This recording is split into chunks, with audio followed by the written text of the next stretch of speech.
Hello everyone, I welcome you all on the Indo Pathshala. आज हम ancient history का important topic discuss करने वाले हैं, that is the Mauryan empire. ठीक है, इससे पहले हमने लेट वैदिक एज जो है उसको कंप्लीट कर लिया, बुद्धिज़्म को कंप्लीट कर लिया, 16 महाजनपदास है वो कर लिया। ठीक है, और मगध एम्पायर को इन डेप्थ में समझा कि वो क्यों इतना ज़्यादा स्ट्रोंग हुआ अदर महाजनपदास की कंपैरिजन में। ठीक है, उसका डिक्लाइन क्यों हुआ। तो हमने बहुत सारे टॉपिक्स को इन डेप्थ जो है वो कर लिया है। अब हम मौर्यन एम्पायर की पहले थ्योरी समझेंगे, उसके बाद में इंपॉर्टेंट एमसीक्यूज करेंगे। फिर ये जो कंटेंट है ये आप कोई भी एग्जाम इंडिया का दे रहे हैं उसके लिए सफिशिएंट है। ठीक है, मौर्यन एम्पायर में से अगर क्वेश्चन बनता है तो इससे बाहर क्वेश्चन नहीं बनेगा। हम इतने कॉम्प्रिहेंसिव वे से इसको कवर करने वाले हैं। ठीक है, और एमसीक्यूज प्रैक्टिस करने के बाद में आपके कॉन्सेप्ट्स जो हैं वो और स्ट्रॉन्ग हो जाएंगे। So let's start.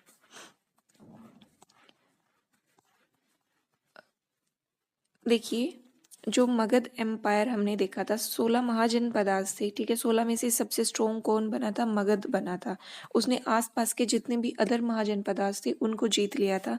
ठीक है, और मगध एम्पायर की हिस्ट्री में हमने बहुत सारे जो डायनेस्टीज हैं वो देखी थी, जैसे हरियंग डायनेस्टी, ठीक है, शिशुनाग डायनेस्टी, ठीक है, नंदास, और नंदास को हराने के बाद में जैसे मौर्यास आ गए थे। ठीक है, तो हमने ये ऑलरेडी डिस्कस कर लिया है मगध एम्पायर वाले लेक्चर में। अब हमें मौर्यास को इन डेप्थ देखना है कि मौर्य डायनेस्टी इतनी स्ट्रोंग क्यों हुई और इसका क्या एडमिनिस्ट्रेशन इसका कैसे था। ठीक है, सारी चीज़ें इसकी मौर्यन एम्पायर की हम इन डेप्थ देखने वाले हैं। तो देखिए, इंट्रो हम एक बार बेसिक ओवरव्यू लेते हैं कि मौर्यन डायनेस्टी जो है वो 321 में स्टार्ट हुई और 185 तक जो है इसका टाइम पीरियड रहा था, और इसने मेजोरिटी ऑफ इंडिया को कवर कर लिया गया था। ठीक है, नदर्न इंडिया इसका कहाँ तक एक्सटेंट था? जैसे नदर्न इंडिया का मतलब ये वाला कंप्लीट एरिया, और यहाँ पर देखिए पाकिस्तान, अफगानिस्तान और ईरान तक, मतलब इतना एरिया जो है वो कवर इस टाइम पे इसमें था। ठीक है, पाटलिपुत्रा जो है वो इसकी कैपिटल थी, और साउथ एशिया में ये जो आयरन एज का ये जो टाइम था, मतलब ये सबसे बहुत ज़्यादा पावरफुल यहाँ पे रहा था। ठीक है, इंडो ग्रीक किंगडम के काफ़ी इन्होंने जो है उनको कॉन्क्वेयर कर लिया था। ठीक है, outside the imperial core empire geographical extent जो है वॉज, ठीक है, इसके बाद में देखिए मौर्यन डायनेस्टीज का थोड़ा सा हम और इसको एक बार ओवरव्यू लेते हैं कि देखिए लिटरेरी सोर्सेज जैसे कौटिल्य, ये अब आप इसमें स्टार मार्क कर लीजिए। जितने भी बुक्स हैं, बुक्स और उसके ऑथर्स आपको पता ही है, ये सब एग्जाम में बार बार आता ही है। तो कौटिल्य की अर्थशास्त्र वेरी इंपॉर्टेंट, मेगस्थनीज की इंडिगा, और विशाखादत्त की मुद्रा राक्षस, और बुद्धिस्ट टेक्स्ट जैसे कि जट्टका स्टोरीज है, मतलब बुद्धिज्म के जो वो है गौतम बुद्धा है। ठीक है, तो गौतम बुद्धा की पास्ट लाइफ के बारे में स्टोरीज दे रखी हैं, तो वो पास्ट लाइफ में क्या क्या था, तो वो जट्टका स्टोरीज है। ठीक है, बुद्धिस्ट टेक्स्ट कौन से है? दीपवंसा, महावंसा, दिव्यवदन। ठीक है, तो इन सारी चीज़ों में क्या है कि हमें मौर्यन डायनेस्टी के बारे में पता चलता है। ठीक है, और अशोका के जो एडिक्ट्स हैं, ठीक है, तो उनके वहाँ पर जो इन्फॉर्मेशन दी हुई है तो उनसे भी हमें मौर्यन डायनेस्टी के बारे में पता चलता है। ठीक है, कौटिल्य की अर्थशास्त्र, मेगास्थनीज की इंडिका, और विशाखादत्त की मुद्रा राक्षस, ये आपको ध्यान रखना है। ठीक है, उसके बाद में देखिए धनानंद जो है वो लास्ट रूलर था। जैसे मैंने आपको बताया कि नंदा डायनेस्टी को हटाकर कौन आ गई थी? मौर्यन डायनेस्टी आ गई थी। तो नंदा डायनेस्टी में धनानंद जो है वो लास्ट रूलर था, और उसको हटाने के बाद में कौन आता है? चंद्रगुप्त मौर्य आता है। और वो बहुत ज़्यादा उसके हैवी टैक्सेस होते थे, सीवियर टैक्स स्कीम थी, तो उस वजह से जो लोग हैं वो उससे बहुत ज़्यादा परेशान हो चुके थे। ठीक है, उसके बाद में देखिए Alexander conquest. Furthermore, following Alexander conquest of the northwestern India, that region suffered a great deal of turmoil from other nations. जैसे इस टाइम पे ग्रीक से जो है वो इन्वेजन्स होने शुरू हो गए थे। तो जैसे अलेक्जेंडर ने इन्वेड किया था, ठीक है, तो जैसे अगर ये इंडिया की बाउंड्री है तो इससे मतलब इससे पहले पहले ही उनकी आर्मी ने यहाँ आने से मना कर दिया था। बट ये है कि मतलब रिवोल्ट तो हो ही रहा था, कॉन्क्वेस्ट भी हो रहा था, ठीक है, अटैक्स भी हो रहे थे। ठीक है, तो इस टाइम पर एक टर्मोइल की सिचुएशन बनी हुई थी। ठीक है, उसके बाद में देखिए some of these areas were ruled by Seleucid dynasty के जो रूलर्स थे, जिसको किसने फाउंड किया था? सेल्यूकस निकेटर वन ने उसको फाउंड किया था, और उनके ग्रेट जनरल मतलब जो सेल्यूकस निकेटर है, इनके काफ़ी सारे जनरल्स थे, उनमें से एक बहुत महान जनरल था कौन, अलेक्जेंडर। तो ये जो है मतलब ये ईरान और पाकिस्तान और ये वाला जो यहाँ पर जो एरिया है, यहाँ पर काफ़ी सारा एरिया यहाँ पर अटैक हो रहे थे। तो सेल्यूसिड जो डायनेस्टी है, यहाँ इन्होंने भी रूल कर रहे थे ये लोग। ठीक है, तो 321 में क्या होता है, चंद्रगुप्त जो है वो एक पॉलिटिकल अडेप्ट ब्राह्मण होते हैं। कौन होते हैं, चाणक्य, उनके साथ में मिलके किसको, धनानंद को हरा देते हैं। चंद्रगुप्त मौर्य ट्यूटर, ये देखिए चाणक्य की हेल्प से, जिसको कौटिल्य भी बोला जाता है, ठीक है, और उनकी पॉलिटिकल और मिलिट्री स्ट्रेटजीज बहुत ज़्यादा हेल्पफुल रही थी। तो इन्होंने क्या किया, मौर्य एम्पायर को क्रिएट किया। Chanakya took the Chandragupta one to Takshashila to learn the state craft and the governance. ठीक है, तो चंद्रगुप्त ने स्टडी कहाँ से करी थी, तक्षशिला से करी थी। किसके साथ गए थे, ये चाणक्य के साथ में। तो इन्होंने सारे गवर्नेंस के सिस्टम को यहाँ से देखा था, पढ़ा था, सीखा था। उसके बाद में देखिए, चंद्रगुप्ता को जैसे आर्मी की नीड थी, तो उन्होंने रिक्रूट किया था अलग अलग माइनर मिलिट्री रिपब्लिक्स, लाइक जैसे योद्धास, ठीक है, जो कि अलेक्जेंडर एम्पायर के अगेंस्ट में थे। ठीक है, उसके बाद में इनकी आर्मी बहुत ज़्यादा अच्छी हो गई थी, आर्मी स्ट्रोंग कर ली थी इन्होंने। ठीक है, फिर देखिए इट वॉज अंडर अशोका। अब सबसे पहले चंद्रगुप्त मौर्य है, चंद्रगुप्त मौर्य के बेटा कौन है, बिंदुसार है, और बिंदुसार के बेटे कौन थे, अशोक थे। ठीक है, तो अशोका के टाइम पे मौर्यन एम्पायर जो है अपनी पीक पर पहुंच गया था। इन्होंने कंप्लीट इंडियन सब कॉन्टिनेंट को कवर कर लिया था। ठीक है, तो ये देखिए चंद्रगुप्त का जो सन है बिंदुसार, उसने सक्सीड किया किसको, चंद्रगुप्त को, और उन्होंने भी काफ़ी एक्सपेंड किया था अपने मौर्यन एम्पायर को। उसके बाद में देखिए मौर्यन एम्पायर एक्सपेंडेड किसके कॉम्बिनेशन, मिलिट्री कॉन्क्वेस्ट और स्ट्रेटेजिक डिप्लोमेसी। इनकी डिप्लोमेसी बहुत अच्छी थी और मिलिट्री भी इनकी काफ़ी स्ट्रोंग थी। तो यहाँ पर काफ़ी सारे शैंक बिकॉज ऑफ इन्वेजन्स। उसके अशोका की डेथ के बाद में काफ़ी सारे जैसे अटैक्स हुए, ज़्यादा स्ट्रोंग जो रूलर है वो नहीं आए अशोका के बाद में। तो ये जो मौर्यन डायनेस्टी ये क्या हो गई थी, श्रिंक हो गई थी। जो लास्ट रूलर था बृहद्रथ, ठीक है, ये लास्ट रूलर थे। 185 में इनको किल कर दिया था एक ब्राह्मण कमांडर ने, कौन थे, पुष्यमित्रा। और इन्हीं के पुष्यमित्रा के बाद ही शुंग डायनेस्टी की जो है वो स्टार्टिंग हो जाती है। मतलब शुंग डायनेस्टी के फाउंडर कौन थे, पुष्यमित्रा। ठीक है, ये आपको ध्यान रखना है। उसके बाद में देखें इनका जो republic came to an end, इनकी रिपब्लिक और ओलिगार्की फॉर्म थी वो एंड हो गई थी। और मोनार्की जो है वो एक्सीलेंस, क्योंकि इन्होंने कंप्लीट सेंट्रलाइजेशन कर लिया था। ठीक है, तो इस वजह से यहाँ पे मोनार्की हाई उस पे पीक पे चली गई थी। एम्पायर जो है उसमें क्रिएटिविटी, लिटरेचर, आर्किटेक्चर बहुत अच्छा था। आपको पता है कि लायन कैपिटल ऑफ अशोका जो है, ठीक है, उसको नेशनल एम्बलम जो है वो बनाया गया है। तो ये इसी टाइम का है। ठीक है, अब देखिए सारे रूलर्स को एक बार हम देखते हैं। चंद्रगुप्त मौर्य 322 से 297। ठीक है, ये 3 का टाइम फ्रेम आपको ध्यान रखना है। उसके बाद इनके टाइम फ्रेम की आपको नीड नहीं है, बस बृहद्रथ का 187 से 180 इनका टाइम था। ठीक है, चंद्रगुप्त मौर्य, बिंदुसार, अशोका, उसके बाद में दशरथ आते हैं। ये आप एक बार ध्यान रख लेना, और लास्ट वन ध्यान रखना। ठीक है, ये बहुत इंपॉर्टेंट है। अब हम चंद्रगुप्त मौर्य को पढ़ते हैं इन डेप्थ। इन्होंने क्या क्या काम किए, क्या क्या इंपॉर्टेंट चीज़ है, कौन से टेक्स्ट है इनसे रिलेटेड जहाँ पर हमें इंफॉर्मेशन मिलती है। तो everything we are going to discuss now about the Chandragupta Maurya who was the founder of the Mauryan empire. Okay, तो देखिए the beginning of shrouded in mystery. ये नहीं पता कि वो कहाँ से थे, ठीक है, वो कौन से उससे थे, ठीक है, कि वो शूद्र थे या ब्राह्मण थे। बट ये माना जाता है कि वो लॉ ओरिजिन से थे, जैसे कि वो शूद्र वुमेन से थे। सो कॉल्ड जो डिवीजन है इनका, ठीक है, तो ये हिंदू टेक्स्ट के अकॉर्डिंग हमें ये देखने को मिलता है। बट बुद्धिज्म टेक्स्ट जो है वो उन्हें क्षत्रियास बताते हैं। ठीक है, और ग्रीक टेक्स्ट क्या बोलते हैं, नॉन वॉरियर एंसेस्ट्री से उसका संबंध बताते हैं। But it is often assume that he was an orphan youngster. ठीक है, एक ऑर्फन जो है वो यंगस्टर थे ये, और पुअर होम में रहते थे, जिनको किसने, कौटिल्य ने जो है वो ट्यूटर किया था, इनको पढ़ाया लिखाया था। ठीक है, ग्रीक टेस्ट रिकॉर्ड्स की अगर हम बात करें तो सेंड्रोकोटोस जो है वो इनका नाम माना जाता है। ये इंपॉर्टेंट है, ये आपको ध्यान रखना है, मार्क कर लीजिए आप इसको। उसके बाद में देखिए Alexander abandoned his invasion of India in 324 and within a year Chandragupta had beaten several of his Greek ruled towns in countries northwestern region। ठीक है, इन्होंने इन्वेजन करना छोड़ दिया था अलेक्जेंडर ने, उसके बाद में चंद्रगुप्ता ने काफ़ी सारे जो टाउन्स है उनको फिर से एक्वायर कर लिया था। ठीक है, उन्होंने खुद की अपनी मतलब कौटिल्य ने उन्हें जैसे जैसे गाइड किया उसके अकॉर्डिंग उन्होंने अपनी खुद की मशीनरी आर्मी जो है वो इस्टेब्लिश करी। ठीक है, then they proceeded eastward towards the Magadha, फिर वो ईस्ट की तरफ जो है और उन्होंने प्रोसीड किया, अपना एम्पायर जो है वो एक्सटेंड करते गए। 321 के आसपास ही took the advantage of the decline of the weakness of the Nandas. ठीक है, जैसे उन्होंने नंदास का जो डिक्लाइन फेज चल रहा था, मैंने आपको बताया उनका टैक्स सिस्टम बहुत ज़्यादा हाई था, तो जो पॉपुलेशन है, जो पीपल है, जो जनता है वो बहुत ज़्यादा परेशान थी उनसे। ठीक है, और वो रूलर्स भी काफ़ी वीक आ रहे थे, तो इस चीज़ का फ़ायदा उठाते हुए उन्होंने चाणक्य के साथ में मिलके जो है वो इनको हटा दिया, धनानंद को, और एम्पायर उन्होंने एक्वायर कर लिया।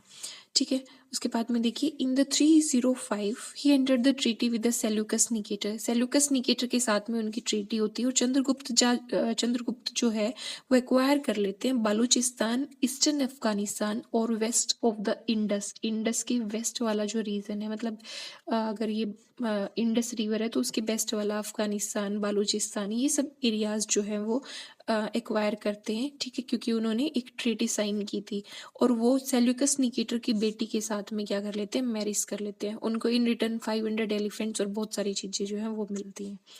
ठीक है, फिर जैसे इनके ग्रीक के साथ में इनकी मैरिज हुई है तो मेगास्थनीस ग्रीक का एक एम्बेसडर राजदूत था। कौन? मेगास्थनीस। ये किसने? सेल्यूकस ने भेजा था, किसके? मौर्य, चंद्रगुप्त मौर्य की कोर्ट में। ठीक है, with exception for a few location, जैसे अगर हम कलिंगा और फार साउथ की बात को छोड़ दें, अगर हम कलिंगा और साउथ को छोड़ दें तो चंद्रगुप्त मौर्य ने ऑलमोस्ट अपना कंप्लीट जो अभी का प्रेजेंट इंडिया है ना वो सारा अपने अंडर कंट्रोल में ले लिया था। ठीक है, किस किस को छोड़कर? फार साउथ मतलब तमिलनाडु, केरला वाला जो रीजन है, अगर हम उसको छोड़ दें और कलिंगा को छोड़ दें तो कंप्लीट इनके अंडर आ गया था। ठीक है, फ्रॉम 321 टू अंटिल 297 इस टाइम तक इन्होंने रूल किया। Chandragupta Maurya was a autocrat. ठीक है, ऑटोक्रेट क्या है कि मतलब वो सारी पावर उन्हीं के हाथ में है। ठीक है, एक मोनार्की टाइप पे हम कह सकते हैं। ठीक है, आफ्टर कॉन्क्वेरिंग द रीजन, व्यास से लेकर बे ऑफ बंगाल तक काफ़ी सारा रीजन इन्होंने अपने अंडर कर लिया था। चंद्रगुप्ता ने एक जो एक्सपेंडिशन है वो लॉन्च किया कि हम अब आंध्रा, कर्नाटका, महाराष्ट्र, गुजरात और सेंट्रल रीजन में जो है वो अपने मौर्यन एम्पायर को क्या करेंगे, एक्सटेंड करेंगे। ठीक है, और ये सारी जो है इस टाइम पे क्या नॉर्थ इंडिया का जो कंप्लीट यूनिफिकेशन हुआ ना फर्स्ट टाइम पर, तो ये किसकी वजह से हुआ? चंद्रगुप्त मौर्य की वजह से हुआ। ठीक है, he abdicated in favour of his Bindusara और ट्रेवल टू द कर्नाटका। फिर इन्होंने अपनी जो राजगद्दी है वो अपने बेटे को दी, किसको? बिंदुसार को, और खुद कहाँ चले गए? कर्नाटका चले गए। किसके साथ गए? भद्रबाहु के साथ में गए। वेरी वेरी इंपॉर्टेंट, इसको मार्क करें। ठीक है, भद्रबाहु के साथ में कर्नाटका चले गए ये। ठीक है, और उन्होंने अपने आप को कौन से जैनिज्म के अंदर कन्वर्ट कर लिया। इट इज सेड दैट कि उन्होंने जो है अपनी डेथ कैसे करी? श्रवण बेलगोला, मतलब भूखे रहकर जो है अपनी वो जो भी परंपरा है उसको निभाते हुए श्रवण बेलगोला के अनुसार उन्होंने अपनी मतलब वो उनकी डेथ हो गई थी। उसके बाद में देखिए चंद्रगुप्त मौर्य के बेटा कौन थे? बिंदुसार। ठीक है, तो बिंदुसार जो है वो उनके बेटे थे। सेवरल टेक्स्ट इन पुराण और महावंशा टेक्स्ट, मतलब हमें इसका रेफरेंस मिलता है काफ़ी जगह पर। थ्रू चाणक्य जो है वो उनके प्राइम मिनिस्टर थे। जितने भी टाइम इन्होंने रूल किया तो चाणक्य अभी भी थे इन लोगों को गाइड करने के लिए। बिंदुसार ने काफ़ी डिप्लोमेटिक रिलेशंस बनाए ग्रीक के साथ में। ठीक है, और इन्होंने डिमाकस जो है वो सेल्यूसिड एम्परर उनके कौन थे? इन्होंने एंटियोकोकस को अपने बिंदुसार के कोर्ट में भेजा। ठीक है, दूत के तौर पर। ठीक है, Greek called him by the name of Amitrochates. देखिए ये मैंने पहले उसमें बताया था कि चंद्रगुप्त मौर्य को ग्रीक में क्या बोला गया था और बिंदुसार को ग्रीक में क्या बोला? एमिग्रोटस। ठीक है, तो ये आपको ध्यान रखना है, इसको स्टार मार्क करें। उसके बाद में देखिए बिंदुसार जो है अपने फादर की तरह बिलोंग टू आजीविका, मतलब जैसे फादर की तरह नहीं, फादर तो क्या थे, जैनिज्म से थे, बट ये कौन थे, बिंदुसार जो है वो आजीविका सेक्ट, ये आपको ध्यान रखना होगा। मौर्य, बिंदुसार और अशोका, ये तीनों ही जो है वो अलग अलग रिलीजन से इनका मतलब संबंध था, तो आपको सबका अलग अलग ध्यान रखना पड़ेगा। चंद्रगुप्त मौर्य जैनिज्म, बिंदुसार जो है वो आजीविका सेक्ट जो है उसके साथ कनेक्टेड है, और अशोका तो पता ही है कि बुद्धिज्म से इनका रिलेशन था। ठीक है, और उसके बाद में देखें कि बिंदुसार की मास्टर जो है पिंगलवत्सा, ठीक है, जनासना, वो आजीविका ब्राह्मण, वो आजीविका ब्राह्मण थे। बिंदुसार की डेथ हो जाती है 270 में, हिस्टोरिकल टेक्स्ट के अकॉर्डिंग अगर हम माने तो। बिंदुसार को ये बोला जाता है कि बिंदुसार ने मैसूर तक, तमिलनाडु में मैसूर तक जो है वो मौर्यन एम्पायर को क्या कर दिया था, एक्सटेंड कर दिया था। He united 16 nation into the Mauryan empire, ठीक है, कंप्लीट इंडियन पेनिनसुला जो है वो इन्होंने क्या कर दिया था, अपने अंडर कंट्रोल में ले लिया था। उसके बाद में द अशोका ग्रेट आते हैं, ठीक है, तो हम देखते हैं अशोका ने क्या क्या किया, क्यों इतने फेमस है अशोका। तो देखिए, the son of the Bindusara, ठीक है, बिंदुसार के बेटे थे, और चंद्रगुप्त मौर्य के पोते, ग्रैंडसन थे। हिज नेम दिवानाम्पिया, ये हमने हिस्ट्री के जो क्वेश्चंस किए थे, PYQ वाला जो सेशन किया था उसमें ये क्वेश्चन भी था कि देवानाम्पिया, ये शायद SSC सीजीएल में ये क्वेश्चन आया हुआ है। तो इनका अदर नेम क्या था, देवानाम्पिया था, ठीक है। बिलोव्ड, जिसका मतलब क्या होता है, बिलव्ड ऑफ द गॉड्स होता है, और पियादासी, ये नाम इनके थे, ठीक है। इंडिया के ग्रेट मोनार्क में इनका नाम आता है। 304 में इनका बर्थ हुआ, और उन्हें 268 तक जो है वो रूल किया, और ठीक है, फिर उनकी डेथ हो जाती है जैसे। और उन्होंने अपनी मिलिट्री कॉन्क्वेस्ट बहुत उनकी वो थी, और बुद्धिज़्म का इन्होंने काफ़ी जो है वो प्रमोशन किया था। फिर उन्होंने अपनी जैसे अहिंसा, नॉन वायलेंस की पॉलिसी को इन्होंने अडॉप्ट किया, और बुद्धिज़्म के अंदर काफ़ी आगे ये गए। As a young prince Ashoka was a superb commander, ठीक है, ये बहुत अच्छे कमांडर थे, जिन्होंने काफ़ी उज्जैन और तक्षशिला में काफ़ी रिवोल्ट्स होते थे, तो उनको क्या कर दिया था, सप्रेस कर दिया था, ठीक है। और उसके बाद में उन्होंने जैसे कि वो बहुत एग्रेसिव और एम्बिशियस एम्परर थे, तो उन्होंने अपने एम्पायर को कहाँ तक रीएस्टेब्लिश किया, साउथ और वेस्टर्न इंडिया कंप्लीट। जैसे कि मैंने बताया कि चंद्रगुप्त मौर्य ने कंप्लीट साउथ में वो ना नहीं जा पाए थे, और कलिंगा भी रूल नहीं कर पाए थे, बट अशोका ने कलिंगा को भी जीत लिया, और कंप्लीट साउथ को भी कवर कर लिया, ठीक है। But it was his conquest of Kalinga, ठीक है। उन्होंने कलिंगा को 261, ये टाइम आपको कलिंगा का ये जो कॉन्क्वेस्ट का टाइम है ये ध्यान रखना है, 261 के टाइम पे इन्होंने इसको जीत लिया था। Ashoka wins include the Kalinga region, brutal war यहाँ पर हुआ था, और ये कहाँ पर है, मॉडर्न डे उड़ीसा के अंदर है। ये मेंशन हमें कहाँ मिलता है, उन्होंने काफ़ी रॉक एडिक्ट्स थे, ठीक है, काफ़ी पिलर्स थे, तो वहाँ पर वो इन्फॉर्मेशन लिखवाते थे कि उन्होंने क्या क्या किया, तो वहाँ पर हमें ये इन्फॉर्मेशन मिलती है। अब ये बहुत इंपॉर्टेंट है कि कलिंगा उन्होंने जीत लिया 261 में, ये इन्फॉर्मेशन हमें कहाँ से मिलती है, तो ये हमें 13th मेजर रॉक एडिक्ट से मिलती है। इसको आप स्टार मार्क करें, ठीक है। आगे देखिए, when he was moved by the massacre of the Kalinga war, he gave an idea of conquest by followed the conquest of the धम्मा, ठीक है। जैसे उन्होंने कलिंगा वॉर को जीता, उसके बाद में उन्होंने जो है वो धम्मा की जो एक फिलोसफी है उसको अडोप्ट किया। इसका मतलब क्या हुआ, in other words he replaced Bheri Ghosha with the Dhamma Ghosha, ठीक है। फिर उन्होंने मतलब धर्म की जो चीज़ें हैं उनकी तरफ अपना जो माइंड है वो अपना डाइवर्ट कर लिया, ठीक है। With this he was noted to be the first emperor who gave up, जो इन्होंने फिर युद्ध छोड़ दिया था। ये सब कहानियां तो हम काफ़ी मतलब पहले से पढ़ रहे हैं, ठीक है। ही बिकेम ए बुद्धिस्ट, वो बुद्धिस्ट बन जाते हैं, और उनको कौन, ये गुरु कौन बनते हैं, वेरी इंपॉर्टेंट, इसको मार्क कर लीजिए, Moggaliputta Tissa, star mark, very very important, ठीक है। 247 में Ashoka presided third Buddhist council, very very important again, ठीक है। थर्ड बुद्धिस्ट काउंसिल जो है पाटलिपुत्रा में होती है, प्रिजाइड कौन करता है, मोगलीपुत्ता तिस्सा इसको प्रिजाइड करते हैं। जो उनकी पॉलिसी थी धम्मा की, वो बहुत एक ब्रॉड कॉन्सेप्ट था, वो covered the way of life की, लाइफ को कैसे जीना है, कोड ऑफ कंडक्ट क्या थे, प्रिंसिपल्स थे जो लोगों को अडोप्ट करने चाहिए अपनी लाइफ में, तो मतलब काफ़ी एक ब्रॉड कॉन्सेप्ट उन्होंने जो धम्मा है वो अपनाया। He followed religious tolerant policy, ठीक है, उनकी बहुत टॉलरेंट पॉलिसी थी, और उन्होंने पीस और नॉन एग्रेशन की उन्होंने बात करी, और कल्चरल कॉन्क्वेस्ट उन्होंने करने की कोशिश की। जैसे बुद्धिज़्म को उन्होंने काफ़ी अलग अलग कंट्रीज़ में भी प्रमोट किया था। तो कल्चरल कॉन्क्वेस्ट इन्होंने किया। उसके बाद में देखें, ये हमने अशोका के बारे में पढ़ लिया। अब अशोका के बाद में बहुत सारे जो बाद में जो इनके बाद जो रूलर्स आए, जैसे अशोका का सन कौन था, दशरथ था।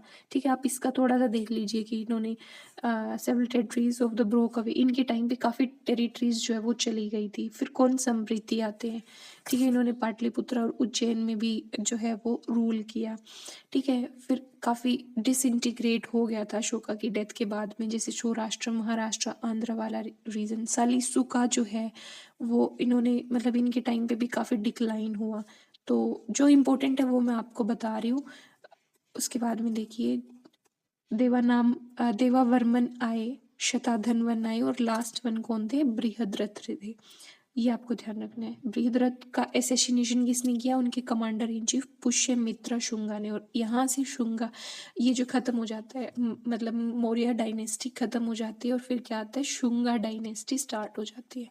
ठीक है, तो ये इम्पोर्टेंट सारे जो रूलर्स थे वो हमने कर लिए। अब उसके बाद में कुछ कुछ लोग इम्पोर्टेंट है, कुछ किताबें इम्पोर्टेंट है। ठीक है, कि वो हमें किसके बारे में बताती है, क्या इन्फॉर्मेशन देती है। तो जो भी इम्पोर्टेंट चीज़ें हैं अब हम उनको देखते हैं। अब चाणक्य कौन है, वो चंद्रगुप्त मौर्य के टीचर हैं, जो कि चीफ मिनिस्टर भी थे। ठीक है, वो उनके टीचर थे, तक्षशिला में स्कॉलर थे, उनको पढ़ाते थे। उनके अदर नाम क्या है, ये इंपॉर्टेंट है। उनको कौटिल्य और विष्णुगुप्ता भी बोलते हैं। बिंदुसार की कोर्ट में हमने देखा मिनिस्टर, इवन प्राइम मिनिस्टर उनकी कोर्ट में ये थे। ठीक है, ही इज क्रेडिटेड, मतलब सारा क्रेडिट किसको, इन्हीं को दिया जाता है कि नंदा थ्रोन को हटाने में जो भी गाइडलाइंस दी थी वो किसने दी थी, इन्होंने, चाणक्य ने ही दी थी। और अपने किसको, चंद्रगुप्त मौर्य को। ठीक है, उन्होंने अर्थशास्त्र लिखी है, वेरी वेरी इंपॉर्टेंट अर्थशास्त्र लिखी है इन्होंने। और उसमें इकोनॉमिक्स, मिलिट्री स्ट्रेटजी, स्टेट को कैसे चलाना है, तो सारी चीज़ें उसके अंदर दी गई है। ठीक है, उसके बाद में देखिए, अर्थशास्त्र जो है वो रीडिस्कवर किसने किया, आर श्यामा शास्त्री ने किया 1905 में। पहले वो डिसअपियर हो गई थी, कब, 12वीं सेंचुरी में। उस बुक में द वर्क जो इनका काम है, उसमें 15 बुक और 180 चैप्टर जो है वो दिए गए हैं, जिनकी मेन कौन सी थीम्स, जैसे कि king, council of minister, department of the convent, civil और क्रिमिनल लॉ, डिप्लोमेसी, वॉर, इन सब टॉपिक्स के बारे में हमें इंफॉर्मेशन जो है वो मिलती है। और भी बहुत सारी चीज़ें इन्होंने इसमें दी गई है, सोशल वर्क, एग्रीकल्चर और वो सब। चाणक्य को इंडियन मेकन वैली बोला जाता है, वेरी इंपॉर्टेंट मार्केट स्टार। ठीक है, तो जो भी चीज़ें आपको ध्यान रखनी है मैं उसको आपको बताती जा रही हूँ, ताकि आपको बहुत ज़्यादा इन्फॉर्मेशन का ओवरलोड ना हो। उसके बाद में देखिए, मुद्रा राक्षस। मुद्रा राक्षस क्या, एक ड्रामा है, किसने लिखा है, विशाखा दत्त ने। स्टार मार्क करें, कौन सी लैंग्वेज में, संस्कृत में। इस वर्क में, this belongs to the Gupta era, it gives an image of the, देखिए वैसे तो ये गुप्ता एरा के टाइम की है, बट इसमें काफ़ी सारी मौर्यन के बारे में भी इंफॉर्मेशन हमें देखने को मिलती है कि सोशल इकोनॉमिक कंडीशन वहाँ पर कैसी थी उस टाइम पे। ठीक है, जो चंद्रगुप्त मौर्य ने नंदास को हटाकर जो विक्ट्री हासिल की थी, तो उसके बारे में भी यहाँ पर दिया गया है। अब हम इंडिका के बारे में देखते हैं। इंडिका जो है वो मेगास्थनीज ने लिखी है, इसको स्टार मार्क करें। मेगास्थनीज कौन था, ग्रीक एम्बेसडर था, राजदूत था। किसका राजदूत था, सेल्यूकस का था। और किसकी कोर्ट में था, चंद्रगुप्त मौर्य की कोर्ट में। ठीक है, तो ये आपको ध्यान रखना है। उन्होंने काफ़ी पाटलिपुत्रा और मौर्यन एम्पायर की जो मतलब सिटी है, जैसे पाटलिपुत्रा, तो इसके बारे में, इसके एडमिनिस्ट्रेशन के बारे में काफ़ी इन्फॉर्मेशन दी है। His work was not available in full and fragments, मतलब कंप्लीट एक बुक हमें नहीं मिली है, फ्रेगमेंट्स में ये काम मिला है हमें। ठीक है, फिर बाद में उसको कंपाइल करके क्या, इंडिका नाम दे दिया गया था। ठीक है, अब हमने सारी बुक्स वगैरह देख ली। अब वर्ना सिस्टम देखते हैं कि वहाँ पे कैसा था। वर्ना सिस्टम जो है वो कम्प्लीटली डेवलप हो चुका था मौर्यन के टाइम पे। 4 वर्ना थे, ब्रह्मा, क्षत्रिय, वैश्यास एंड द शूद्रास। ठीक है, और उसके बाद में देखिए, apart from these there the 4 varna, Kautilya in Arthashastra talked about the वर्ण शंकरा। ठीक है, अब जैसे कि हमें ये वर्णास के बारे में जिक्र मिलता है, इसके अलावा अगर हम बात करें तो कौटिल्य की जो अर्थशास्त्र बुक है उसके बारे, उसमें हमें देखने को मिलता है कि वर्ण शंकरा भी थे, जैसे कि निषाद, मगध, सूत, वैद, चंडाल एटसेट्रा। ठीक है, कौटिल्य कंसिडर देम, कौटिल्य ने इन सबको क्या, शूद्रास बताया। पर varna was a social function, very important, ये देख लीजिए। पर वह ना क्या है, एक सोशल फंक्शन है, ठीक है, जहाँ पर अलग अलग गैदरिंग्स होती थी। बस यही ध्यान रखना है कि सोशल फंक्शन था, बस दैट्स इट। अब देखिए हमने कंप्लीट मौर्यन एम्पायर की अलग अलग बुक्स को देख लिया, उसके सारे रूलर्स को देख लिया, कौन सा रूलर आया, किसके बाद कौन आया, किसने क्या काम किया, कौन सी वॉर हुई, हमने सब कुछ देख लिया। अब हमें क्या करना है कि मौर्यन डायनेस्टी के कंप्लीट एडमिनिस्ट्रेशन को समझना है कि उनका काम कैसे होता था। और ये आप ये मत सोचिए कि एक्स्ट्रा बढ़ाया जा रहा है, ये एक्स्ट्रा नहीं बढ़ाया जा रहा। जैसे जैसे कंपटीशन बढ़ रहा है ना, तो जो एग्जामिनर्स हैं, जो पेपर सेट कर रहे हैं, वो थोड़ा इन डेप्थ जा रहे हैं अभी। ऐसे पीवाईक्यूज में हमें देखने को मिल रहा है। तो अगर हम पीवाईक्यूज के पैटर्न के अकॉर्डिंग अगर हम पढ़ेंगे तो ही हम कंपटीशन को फाइट कर पाएंगे। तो देखिए अब हम पढ़ते हैं इसके एडमिनिस्ट्रेशन को। The empire was split into 4 provinces. 4 province में जो एम्पायर उसको वो किया गया था। और पाटलिपुत्रा जो है वो क्या थी, इम्पीरियल कैपिटल थी उनकी। अशोका एडिक्ट्स में हमें देखने को मिलता है कि 4 जो कैपिटल्स है, तोसाली, उज्जैन, सुवर्णगिरी और तक्षशिला, ठीक है। अभी ये ईस्ट में है, उज्जैन वेस्ट में है, सुवर्णगिरी साउथ में और तक्षशिला नॉर्थ में है, ठीक है। तो ये 4 इनकी प्रोविंशियल कैपिटल्स थी। और मेन कैपिटल कौन सी, पाटलिपुत्रा थी, ठीक है। कुमार कौन होता था, रॉयल प्रोविंस होता था। Who control the province as the king agent, ठीक है, जो उसकी प्रोविंशियल गवर्नमेंट को क्या करता था, कंट्रोल करता था। महामत्याज और काउंसिल ऑफ मिनिस्टर जो है वो कुमार को हेल्प करते थे, रॉयल प्रिंस को हेल्प करते थे सारे एडमिनिस्ट्रेशन को चलाने में, ठीक है। मंत्री परिषद और एम्परर होते थे जो सारे काम को देखते थे, ठीक है। उसके बाद में देखिए द मौर्य जो है उनका क्या अपना एक अच्छा खुद का करेंसी मिंटिंग सिस्टम था, ठीक है। कॉइन्स कौन से, सिल्वर और गोल्ड ही होते थे मेनली, लेकिन कुछ गोल्ड कॉइन्स भी हमें देखने को मिले हैं, ठीक है। उसके बाद में सेंट्रल गवर्नमेंट की बात करें तो सेंट्रल गवर्नमेंट में कौन था, कैसी गवर्नमेंट थी, तो वो सब हमें देखना है। इसका काफ़ी सेंट्रलाइजेशन था। सेंट्रलाइजेशन का मतलब क्या है कि सारी पावर जो है वो एक किंग के ही हाथ में होती है, ठीक है। तो काफ़ी सेंट्रलाइज्ड पावर हमें यहाँ देखने को मिली थी। It was all started with the emperor possessing enormous power. तो एक ही मतलब किंग के पास में पावर इसमें रहेगी, ठीक है। उसके बाद में देखिए उनमें काउंसिल ऑफ मिनिस्टर था, स्टेट में काउंसिल ऑफ मिनिस्टर जिसको मंत्री परिषद बोला जाता था, ठीक है। मंत्री परिषद होता था जिसमें काफ़ी अलग अलग मंत्री होते थे। किसी को कोई डिपार्टमेंट दिया गया था, किसी को कोई, तो वो अपने अपने डिपार्टमेंट का काम करते थे। मंत्री परिषद अध्यक्ष जो है वो मंत्री की जो काउंसिल होती है उसको हेड करते थे, मंत्री परिषद अध्यक्ष, ठीक है। अब देखिए महामत्ताज जो है आ title bestowed upon some of the high। अब महामत्ताज कौन है, हाई रैंकिंग ऑफिशियल्स जो होते थे उनको महामत्ताज जो है वो बोला गया। उसके बाद में देखिए देयर वर ऑल्सो अमत्यास। अमत्यास भी कौन है, हाई रैंकिंग ऑफिशियल्स जो हैं वो, जो कि एडमिनिस्ट्रेटिव और जुडिशियल पोजीशंस को देखते थे, उन्हीं को अमत्यास बोला गया। मतलब हाई रैंकिंग ऑफिशियल्स है कौन, महामत्यास और अमत्या, ये दोनों ही आपको ध्यान रखना है। अध्यक्षा वर ऑर्गेनाइज्ड इनटू डिपार्टमेंट्स, ठीक है। अध्यक्षास जो हैं वो ऑर्गेनाइज किए गए थे अलग अलग डिपार्टमेंट्स वगैरह में, ठीक है। उसके बाद में अलग अलग इनके डिपार्टमेंट्स थे, ठीक है। प्रोडक्ट ट्रेड से रिलेटेड, सेल्स टैक्स से रिलेटेड, बर्थ और डेथ से रिलेटेड, इंडस्ट्रीज, तो अलग अलग इसमें आपको देखने को मिलेगा।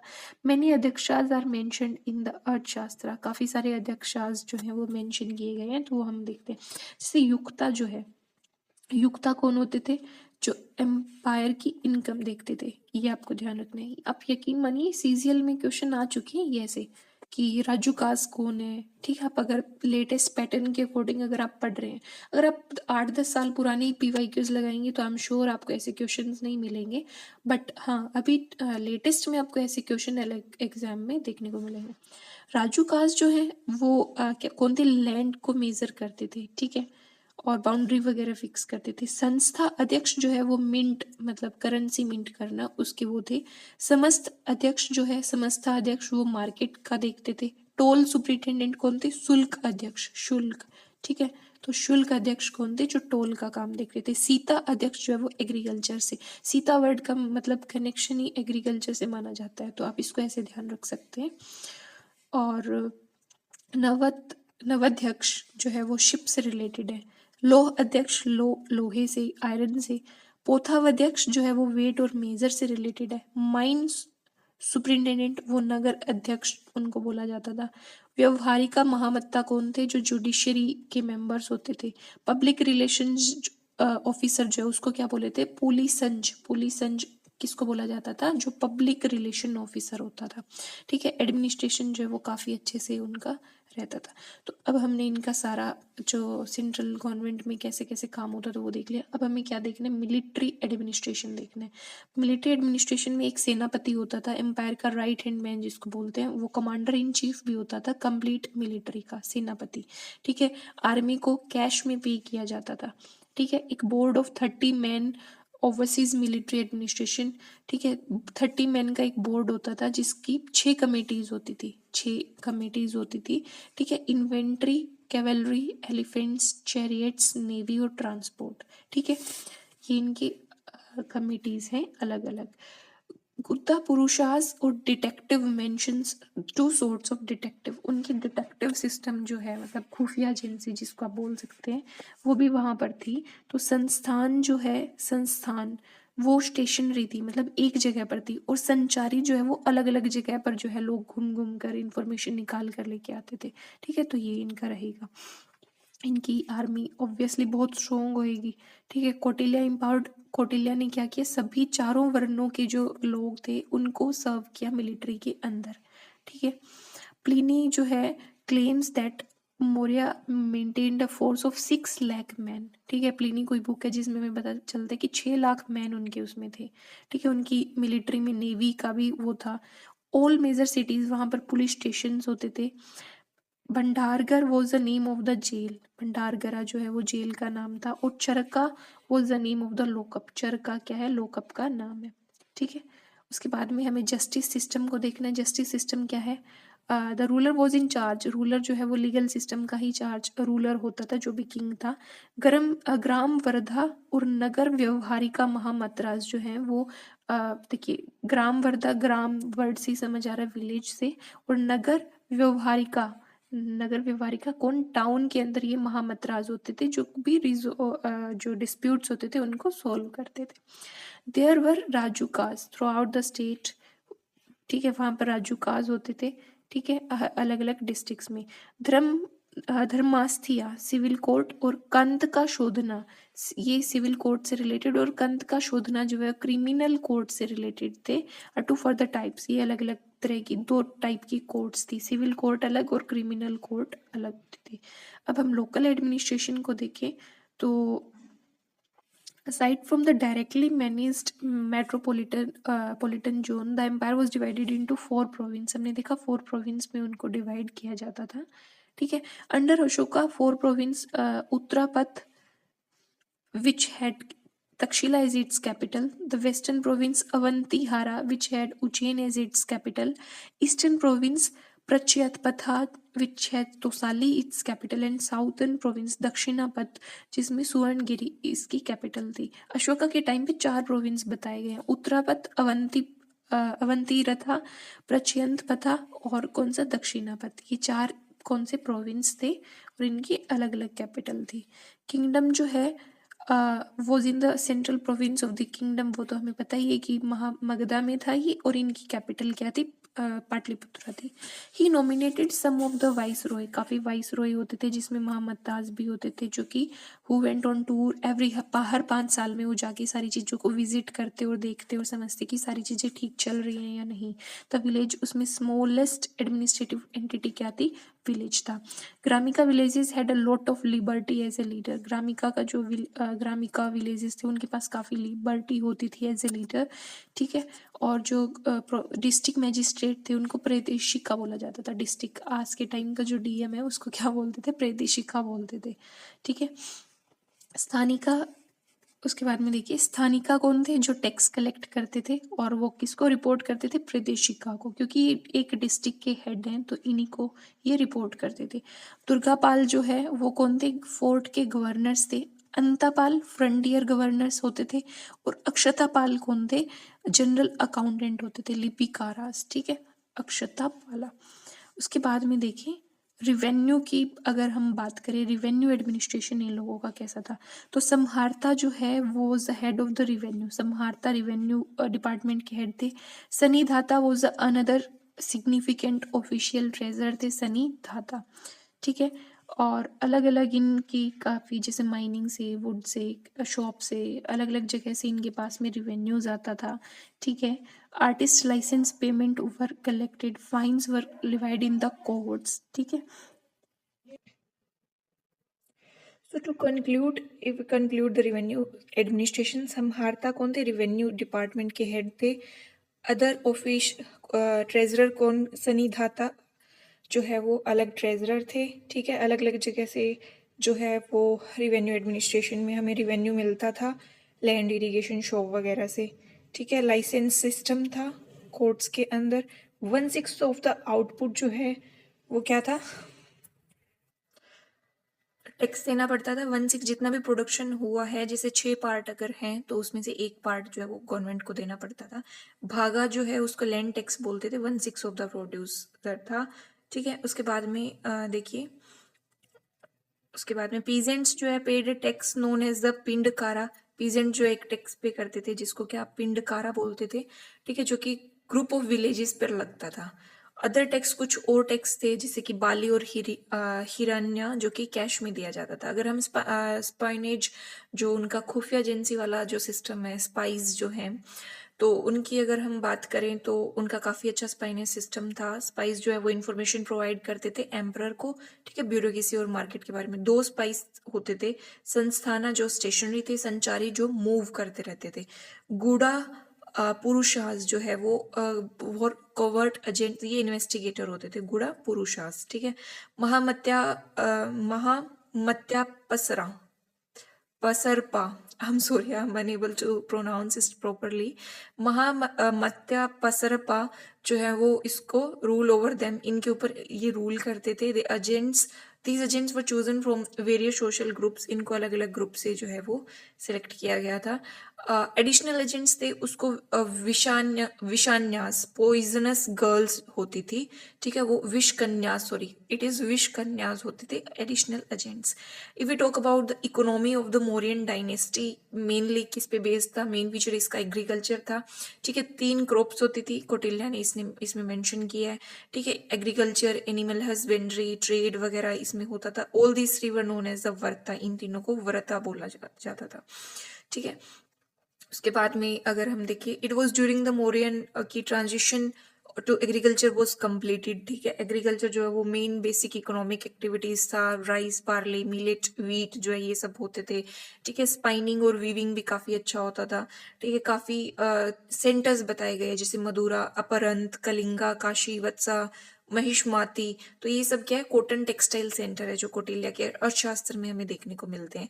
कौटिल्य ने फैब्रिक, लाइनन का जो फैब्रिक होता है, कासी और पुंड्रा, उनका भी मेंशन किया है, तो वो भी यहाँ पर बनाए जाते थे।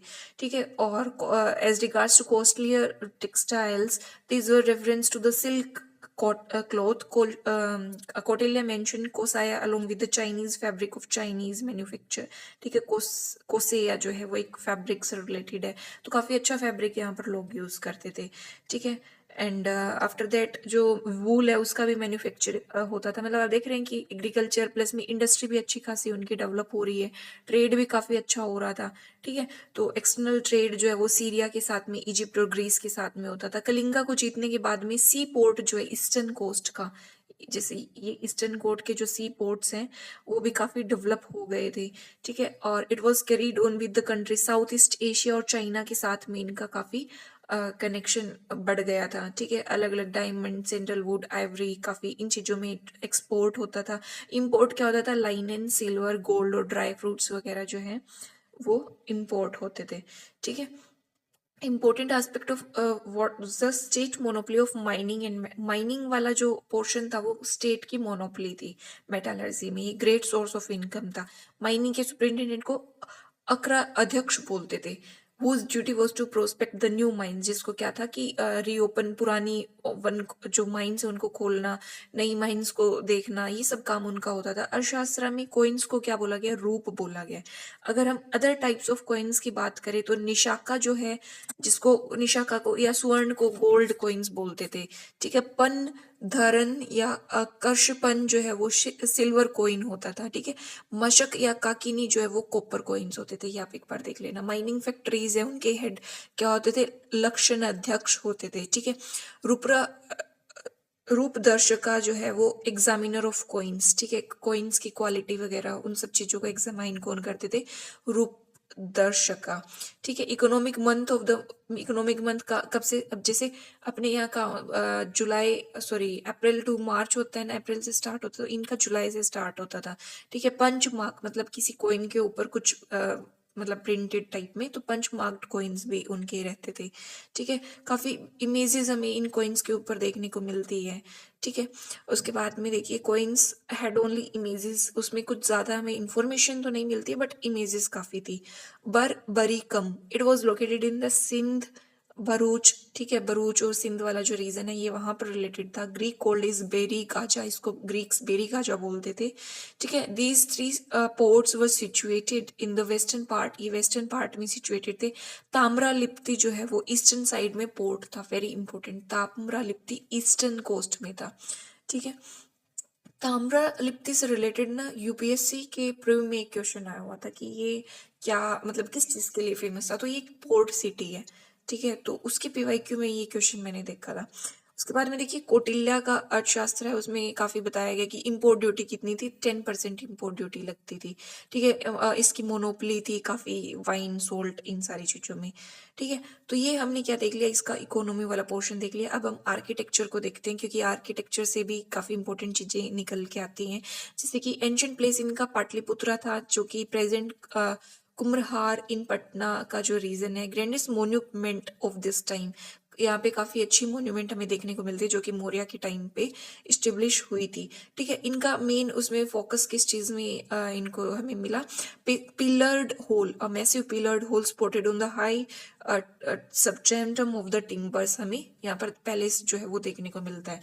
पिलर्स जो है वो रोज में अरेंज होते थे, separating the whole in smaller square base, ठीक है। तो ये बता रखे कि किस तरीके से उनका वो रहता था। स्ट्रक्चर जो है वो एमिड में पार्क होता था, फिश पॉन्ड्स होते थे, wide range of the plants और ये सब था, ठीक है। पैलेस को किस तरीके से कंस्ट्रक्ट किया जाता था ये हमें कौटिल्य के उसमें मिलता है अर्थशास्त्र में। Later, a stone pillar pieces included one virtually whole with round tapering shafts in the polished Ashoka was responsible for the stone columns। देखिए अशोका के टाइम पे जो पिलर्स जो है ना उनका डेवलपमेंट काफी अच्छा हो गया था, और वो एक ही पिलर को मतलब उस पर अपनी कलाकारी करके जो भी काम है वो करते थे इस टाइम पे, ठीक है। उन्होंने वुडन वंस को हटा दिया था, अब यहाँ पे स्टोन का जो है वो आ गया था, ठीक है। देखिए अशोका से पहले जो था वो क्या था, अशोका से पहले वुडन काम होता था, और लेकिन अशोका ने स्टोन के ऊपर स्टोन पिलर्स पर काफी सारी चीजें लिखवाना और वो सब काम शुरू कर दिया था। This pillars were different locations पे थे और कैरिड इंस्क्रिप्शंस, उसमें कौन सी स्क्रिप्ट थे, ब्राह्मी स्क्रिप्ट हमें देखने को मिलती थी। दे प्रोवाइड अशोकन पॉलिटिक्स के बारे में उन्होंने काफी इंफॉर्मेशन दी है, उन्होंने बुद्धिज्म में कन्वर्ट कर लिया था, ये भी हमें इंफॉर्मेशन कहाँ पर मिलती है, इनके पिलर्स पर देखने को मिलती है। अब ये इंपॉर्टेंट, आप इसको स्टार मार्क करें। सारनाथ लायन कैपिटल जो है वो मौर्यन आर्ट का सबसे फेमस एग्जाम्पल है, जो कि नेशनल एम्बल है अभी इंडिया का। स्टार मार्क कर लीजिए इसको, ये पीवाईक्यू है। सीजीएल में भी ये क्वेश्चन आया है, सीएचएसएल में भी आया है, और अदर स्टेट एग्जाम्स में तो डेफिनेटली आना ही है। Its features 4 line back to back, उसमें 4 लाइन्स है बैक टू बैक, और वो धर्मा को सिंबलाइज कर रहे हैं, किसको, धर्मा को, ठीक है। And was placed adopt at the Ashokan pillar, Ashokan pillar के ऊपर में उसको रखा गया है, ठीक है। 3 जो शेर है, लाइन है, वो इधर है, और एक पीछे की तरफ है जो हमें फ्रंट से तो नहीं दिखाई देता है, बट 4 लाइन्स है जो कि धर्मा को वो दिखा रहे हैं, ठीक है। फर्स्ट पिलर जो है वो हमें वैशाली में मिलता है अशोका का, और कोलुहा पिलर जिसको बोला गया। अशोका के टाइम पे मेजोनरी वॉज हाईएस्ट क्वालिटी, ठीक है, बहुत अच्छी क्वालिटी पे जो कंस्ट्रक्शन का काम था वो बहुत अच्छा चल रहा था, बहुत अच्छा था, ठीक है। और उसमें काफ़ी स्तूपास का भी काफ़ी जो है वो कंस्ट्रक्शन हुआ, ठीक है। The famous stupa at this time is the great stupa at the Sanchi, mark करें star, very important, great stupa at Sanchi, ठीक है, which was initially commission, Ashoka ने इसको जो है वो कमीशन किया, बाद में इसको इनलार्ज भी किया। इसमें हेमिस्फेरिकल स्फेयर है, शेप है, सॉरी हेमिस्फेरिकल शेप है, और house relics of the Buddhas, और बुद्धा के रिलिक्स इसके अंदर है, ठीक है। मेन अगर हम उसकी बात करें तो सांची, बरहुत, अमरावती, बोध गया और नागार्जुन कोंडा, यहाँ पर हमें स्तूपास देखने को मिलते हैं। अशोकन पिलर्स की बात करें तो carved and Ashoka sometimes finally painted are most common specific Mauryan architecture का अशोकन पिलर जो है वो बहुत इंपॉर्टेंट है। 40 स्कैटर्ड, हमें 40 जो पिलर्स है अलग अलग जगह पर हमें देखने को मिले पूरे कंप्लीट इंडिया में, as presented by the Ashokan pillars at the Nandangarh and the Sanchi stupa. The peacock was the dynastic symbol. हमें काफी सारे हमने पिलर्स को देखा, ठीक है, स्तूपास को देखा, तो हमें क्या देखने को मिला कि मौर्यास के टाइम पे ना जो पीकॉक है, मोर जो है वो सबसे ज्यादा रिपीट हो रहा था, मतलब हर जगह हमें वही देखने को, तो ये कंक्लूजन निकाला गया कि वो उनका डायनेस्टिक सिंबल जो है वो कौन था, पीकॉक था। Artistic motives of the Mauryan era also depicted, अलग अलग प्लांट्स, एनिमल्स, ज्योमेट्रिक डिजाइंस जो है वो हमें यहाँ पर देखने को मिले थे, ठीक है। उसके बाद में देखिए पिपराहवा स्तूपा जो है वो काफी ओल्डेस्ट वन माना गया, उत्तर प्रदेश में हमें देखने को मिला है, ठीक है। पॉलिश्ड स्टोन स्कल्पचर्स थे जैसे ठीक है, डेकोरेटिव एलिमेंट्स के साथ में, तो ये अलग अलग जगह पर हमें देखने को मिला है, ठीक है। नॉर्दर्न ब्लैक पॉलिश्ड वेयर जो है वो भी था, कहाँ पर, कौसम्बी और पाटलिपुत्रा में। ये क्या है, पोट्री का एक स्टाइल है, national sorry northern black polished where जो है, ठीक है। तो viharas in India were originally, मैं ये थोड़ा सा फास्ट मोड में इस वजह से करा रही हूँ क्योंकि जो भी इम्पोर्टेंट जो है वो ऑलरेडी मतलब हमें इसका एक बेसिक ओवरव्यू लेना है कि किस तरीके से उनका एडमिनिस्ट्रेशन था, इकोनॉमी कैसी थी, ठीक है। तो बस इस वजह से हम इसका एक ओवरव्यू के लिए थोड़ा सा फास्ट मोड में है, ठीक है। उसके बाद में the viharas in India were originally constructed to shelter the monks, ठीक है। विहार क्या होते थे, विहारास जो मोंक्स होते थे ना, तो जो मोंक है उनके रहने के लिए ड्यूरिंग रेनी सीजन में, क्योंकि वो मोंक क्या है, इधर से उधर घूमते रहते, लेकिन रेनी सीजन में वो घूम नहीं पाते थे, इधर उधर कहीं जा नहीं पाते थे, तो विहारास का कंस्ट्रक्शन हो जाता था, उनको रहने के लिए जगह देने के लिए था, ठीक है। तो पाटलिपुत्रा अशोक क्या है, अशोक करम विहारा एंड द काकोतरम, ये दो जो विहारास है ये किसने, अशोका ने बनवाए थे, ठीक है। और मौर्य के पीरियड में जो है रॉक कट केव आर्किटेक्चर की स्टार्टिंग भी हमें देखने को मिल गई थी कि रॉक को काट के केव्स जो बनाते थे, ठीक है। बाराबर और नागार्जुन हिल्स में काफी केव्स देखने को मिली है जो कि अशोका और दशरथ के टाइम पर बनी हुई है, ठीक है। The only sculpture ornamentation is the relief carving on the doorway of the cave, Lomas Rishi cave, तो ये सब चीजें हमें यहाँ पर देखने को मिली थी। अब हम मौर्यन डायनेस्टी के रिलीजन की बात करें तो वैसे तो हमने मेनली देख ही लिया था कि अलग जो मेन 3 रूलर थे उनके क्या क्या रिलीजन थे, बट फिर भी ब्राह्मणिज्म जो है वो वाज अ सिग्निफिकेंट रिलीजन, ठीक है। जो ब्राह्मणिज्म है, वैदिक जो रिलीजन है वो यहाँ पर काफी वो था, प्रचलित था, ठीक है। मौर्यंस जो है वो ब्राह्मणिज्म, जैनिज्म और बुद्धिज्म, इन 3 धर्मों के जो वो थे मतलब फॉलोअर्स थे, और कुछ माइनर रिलीजियस ग्रुप्स थे जैसे आजीविकास, उनको भी वो सपोर्ट करते थे। तो if we talk about the Chandragupta Maurya, when Chandragupta Maurya retired he sacrificed his kingdom and his assets to join a roaming group of Jain monks, तो इन्होंने क्या किया, जैन मॉन्क्स के साथ में, मतलब खुद को जैन धर्म के साथ में कनेक्ट कर लिया। Acharya Bhadrabahu, a Jain monk was the Chandragupta's pupil, ठीक है, भद्रबाहु के साथ में। Thus the Mauryan rule Jainism become an important force, तो यहाँ पे जैनिज्म काफी इंपॉर्टेंट हो गया था इनके टाइम पर। After that the Jainism, the spread of Jainism in South India is attributed to the Chandragupta and the Samprati, ठीक है। तो जैनिज्म से रिलेटेड कौन कौन से हैं, चंद्रगुप्ता ये तो हमने देख ही लिया, और साम्प्रति भी जो है वो जैन से रिलेटेड थे, ठीक है। काफी टेम्पल्स वगैरह, स्तूपास ये सब बनवाया, वो सब ठीक है। Magadha the empire center was also the birthplace of the Buddhism, Magadh क्या है, बुद्धिज्म का बर्थ प्लेस भी है। कलिंगा वॉर के बाद में अशोका ने क्या किया, जो है वो इसको ज्वाइन कर लिया बुद्धिज्म को, ठीक है। और काफ़ी जो हार्श पॉलिसीज थी वो उन्होंने छोड़ दी थी। उसके बाद में अब देखिए डिक्लाइन क्यों हुआ मौर्यन एम्पायर का, ठीक है। तो ये हमें देखना है। मौर्यन एम्पायर जो है बिगिन टू डिसइंटीग्रेट, अशोका के बाद में जो है वो डिसइंटीग्रेट होता गया। सेवरल कुछ फैक्टर्स थे जो हमें देखने हैं, ठीक है। हम मेन ओवरव्यू लेंगे, बहुत ज़्यादा इन डेप्थ हमें इसमें जाने की ज़रूरत नहीं है। ब्राह्मणिकल रिएक्शन, जैसे कि अशोका ने पॉलिसी रिलीजियस टॉलरेंस की पॉलिसी को अडॉप्ट किया था। He was against the killing of animal और बर्ड्स, ठीक है। तो उनके अगेंस्ट वो थे, ठीक है। एंड ऑल्सो प्रोहिबिटेड, जैसे कि कुछ जो मतलब मान्यताएं थी, जैसे कि वुमेन जो है वो रिचुअल्स को परफॉर्म नहीं कर सकती, यज्ञ नहीं कर सकती। तो ये सारी चीजें जो है वो उन्होंने क्या कर दी थी, प्रोहिबिट कर दी, रोक दी थी। तो इस चीज से क्या हुआ कि जैसे एंटी सेक्रीफाइस एटीट्यूड हो, तो इससे ब्राह्मणिकल सोसाइटी जो थी तो उसका यहाँ पर लॉस हुआ। तो ब्राह्मण जो थे वो क्या हो गए, अशोका के अगेंस्ट हो गए। फर्स्ट रीजन तो ये था, ठीक है। फाइनेंशियल क्राइसिस हुआ बहुत ज्यादा, मतलब वो एक्सपेंडिचर कर रहे थे अपनी आर्मी के ऊपर, ठीक है। बुद्धिस्ट मॉन्क्स को काफी ज्यादा दान जैसे अशोका कर रहे थे, रॉयल ट्रेजरी उन लोगों को वो दे रहे थे। तो क्या हुआ, फाइनेंशियल क्राइसिस इनको देखने को मिला। सेकेंड रीजन, थर्ड रीजन क्या था, oppressive rule. During the reign of the Bindusara, the people of Takshashila complained about the misrule of wicked bureaucrats. अब जैसे एक रूलर है वो कंप्लीट हर एक जगह पे तो नहीं जा सकता, तो जैसे हमने देखा अलग अलग ऑफिशियल्स को, ब्यूरोक्रेट्स को उन्होंने वो क्या किया, रिक्रूट कर दिया था। तो जो रिक्रूटमेंट जिन लोगों की करी थी तो वो काफी हार्श पॉलिसीज अडॉप्ट कर रहे थे, काफी मिस रूल कर रहे थे, ठीक है। जो महामद्रास थे, ठीक है। तो ये सब जो है ओप्रेसिव रूल भी एक रीजन रहा, ठीक है। ये सब अशोका के टाइम पे भी हुआ, बट अशोका ने काफी ऑर्डर दिए महामद्रास को कि वो टॉर्चर ना करे लोगों को, ठीक है। बट फिर भी काफी उनका ऑपरेशन लोगों का हुआ तो लोग उनके अगेंस्ट हुए, लोगों के पास में नॉलेज आई। As a spread of expansion of the Mauryan empire, the knowledge of material advantage of the Maurya spread to the central India, Kalinga और डेक्कन में वो नॉलेज गई कि with this Gangetic basin which is the heart of the empire lost a special advantage. New kingdom, Shunga, Kanva, क्षेतीज जो है वो found हो गए, ठीक है। लोगों को पता चला कि ये मतलब गंगेटिक बेसिन जो है, क्योंकि यहाँ पर बहुत ज़्यादा अच्छा एग्रीकल्चर था, मतलब बहुत ज़्यादा बेनिफिट्स थे इस रीजन के।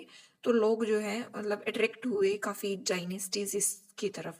नॉर्थ वेस्ट का जो फ्रंटियर था ना उसको उन्होंने निगलेक्ट किया, क्योंकि उस तरफ से क्या हो रहा था, जैसे ग्रीक्स भी आ रहे थे, ठीक है। तो थ्रेट्स थे, तो इस रीजन को जितना ध्यान देना चाहिए था ना उतना ध्यान नहीं दिया गया था। तो Ashoka was pre occupied with the missionary activities, ठीक है। वो काफी मिशनरी एक्टिविटीज दे रहे थे, तो ही फील टू कंसंट्रेट, वो नॉर्थ वेस्ट फ्रंटियर की तरफ उन्होंने ज्यादा ध्यान नहीं दिया, ठीक है। क्योंकि अशोका का काफी ध्यान जो है वो रिलीजन की तरफ भी चला गया था ना।